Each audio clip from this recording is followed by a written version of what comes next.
Hey, this is Josh from Fretboard Anatomy, and today we're going to talk about switching chords. A lot of times when a beginner starts out, that's one of the most difficult things to do is to switch between different chords quickly and cleanly and effortlessly.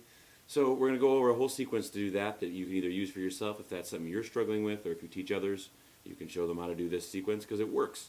So we're going to start off by playing this B minor chord here, and in order to get my hand used to playing this, if I had never played it before, it might take me a while to set that up. Once I have it set up, I'm going to do what's called chord squeezing. So what I'm doing is I'm releasing the tension. Notice my fingers are still touching the strings, but I've let go of it. If I were to play, I would get nothing. And then I'm squeezing it down. I'm letting it up, squeezing it down. Letting it up, and I'm squeezing it down. You're going to do this for a while. It's not a very exciting thing to do. So what you're going to want to do is you're going to want to set a timer so that you do it for however long you set out. 3 minutes, 5 minutes, whatever that is. And then you're going to want to set it up in your calendar to remind you, because if you don't do this consistently, it's not going to work for you. If you can set it up to say, oh, I'm going to spend 3 minutes working on this every day for a week, you're going to own this. It's going to be really easy for you to do.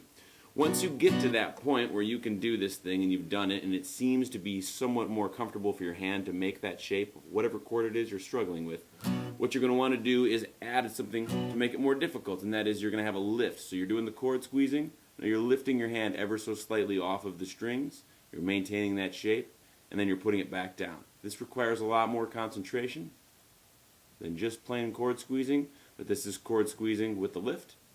And you're going to do this, same deal, you're setting a timer so that you're using a set number of minutes to do it, and you put it in your calendar so that you're doing it every day, because that's the only way that you're really going to reap the benefits from this.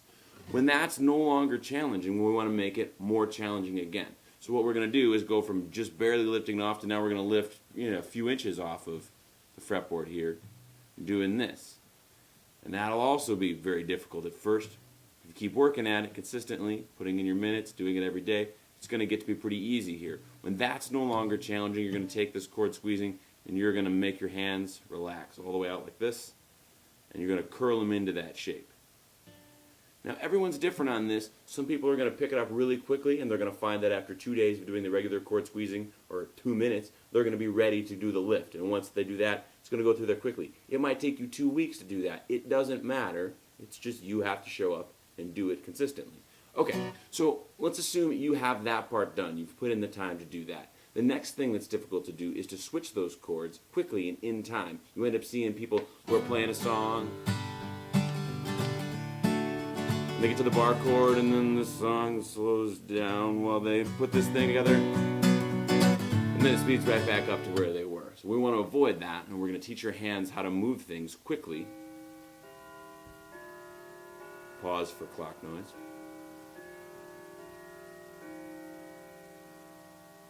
So what we're going to do is we're going to pull up our metronome app. This is Tempo Advance, which I love and I think you should get. And I have it set to 70 beats per minute. What I'm going to start by doing is taking 2 chords that I want to switch between. I'm going to use that B minor that I just did all that chord squeezing with, and I'm going to use D because they sound good together.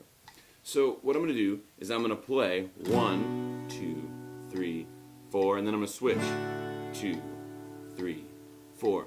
You have the entire 4 beats to make that switch. So if it's really hard for you to make B minor still, and you're at D, you're going to play 1, 2, 3, 4, 1, 2, 3, 4, 1, 2, 3, 4. Same as before, you're taking it and you're escalating the difficulty. So as you get better at it, you're making it slightly more difficult. Again, I have this set at 70 beats per minute.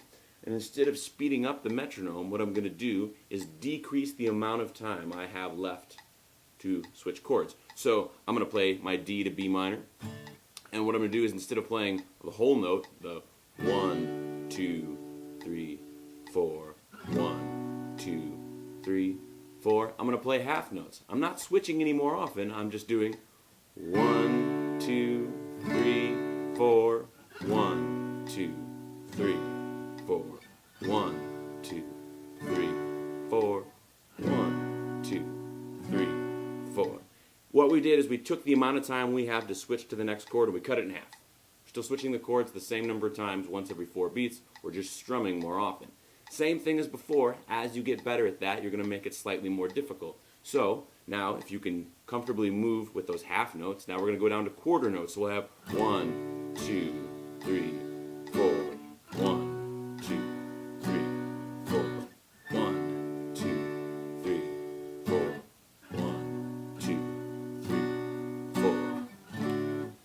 Again, as you get better at it, make it more difficult. Make sure you're setting yourself a timer so that you're doing this for a certain number of minutes each day. Make sure you put it in your calendar with a little reminder that pops up so that you actually are working on it every single day.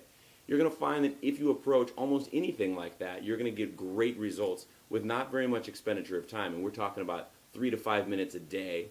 Everyone can find that kind of time.